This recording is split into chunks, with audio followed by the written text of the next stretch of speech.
Glock in my Rari.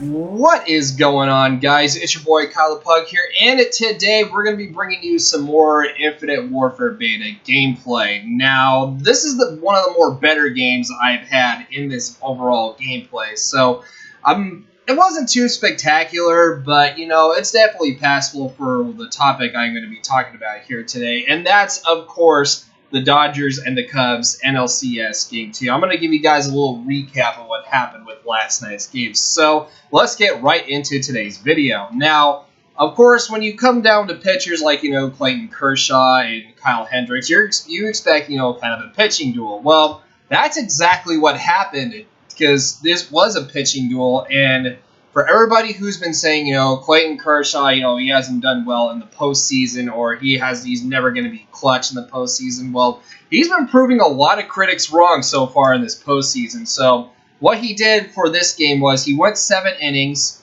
got 6 strikeouts. He only allowed 2 hits, though, and that was pretty much the Clayton Kershaw that we're used to seeing. Now, again, everybody's been saying, oh, he can't do it, he can't clutch in the postseason, you know, blah, blah, blah, but if you look back in the last series against the Nationals that, you know, the Dodgers were playing against, he had to come in and save the game for the Dodgers, and he's been absolutely incredible, and there's no question about that, too. I mean, I know he's been having a lot of 7th inning curses over, you know, the past couple of years, but it seems like he puts his demons behind him, and then they're going to be moving on as well. And as much as for the Cubs, though, they couldn't even find a way to figure out Kershaw in the overall in the actual game itself. I mean, there was one hit ball out in the deep center field, but then Jock Peterson, of course, caught the ball at the warning track, and that was kind of it from that point. But other than that, the Cubs didn't really had no answer for Kershaw whatsoever. So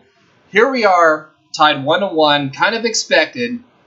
Going to Dodger Stadium for the next 3 games. That's right. It's going to be a 2-3-2 format, and I apologize. My phone went off. Don't mind that. But 2-3-2 format, and the key for the Dodgers here, in my personal opinion, is that they have to win all 3 games here to move on. And losing is not an option for the Dodgers here, because if you look at them, they got the momentum. They got the psychological momentum shift going against the Cubs. You know, the Cubs do have the best record in baseball. They're going to be psychologically focused. Sorry, I was getting my words all jumbled up there for a second. And then they're going to have the home crowd behind them. And then it's just going to be absolutely amazing. The atmosphere at Dodger Stadium, it's going to be rocking. So definitely have the home field advantage here for the Dodgers. Are they favored? Not exactly, but anything is possible. Like, you know, everybody, even there was a couple experts that said, actually, no, there was one expert. I was looking at the Fox pregame show like one day, right? And Pete Rose, and I couldn't stop laughing at this. Pete Rose said the Dodgers were going to get swept by the Cubs. Now, that you knew first off that wasn't going to happen, and second of all, Pete Rose just I don't know what his problem was, honestly, but he has this thing a long time ago against Tommy Lasorda, and for those who don't really remember, I can't remember exactly what the situation was, but there was some heat between the two a long time ago. So, you know, deep down inside, he was kind of homering the Cubs and the whole fly the W thing. And don't get me wrong, I actually do like the Cubs also, but I like the second favorite team. But the Dodgers have always been my team, since I was 5 years old, 4, 6, somewhere around there. I don't really remember, honestly, but I've been with this team forever, and it's just, the torture is real, and I feel like I'm going to die of a heart attack by watching too much baseball, and that my hairs are going to be turning gray every so often. So, anyways, going back to the Game 2 recap here really quick, Adrian Gonzalez was the only run in that game, and that pretty much decided the factor of the game. Now, what was the whole thing? What did he do exactly? Well, basically 1-0, so the Dodgers won 1-0 against the Cubs. So he hit a solo shot, and it was like right around mid-left center field, somewhere around there, and it was it was pretty well hit too. And normally the air in, I mean, I guess the air in Chicago's not that bad. I mean, it's really nice though. But Gonzo, going back to him though, he loves hitting at Wrigley Field. There's no question about that because he's had total success hitting at Wrigley Field, and I'll just leave it at that. But overall, it is what it is. That was pretty much the deciding factor of the game. The Dodgers are up 1-0.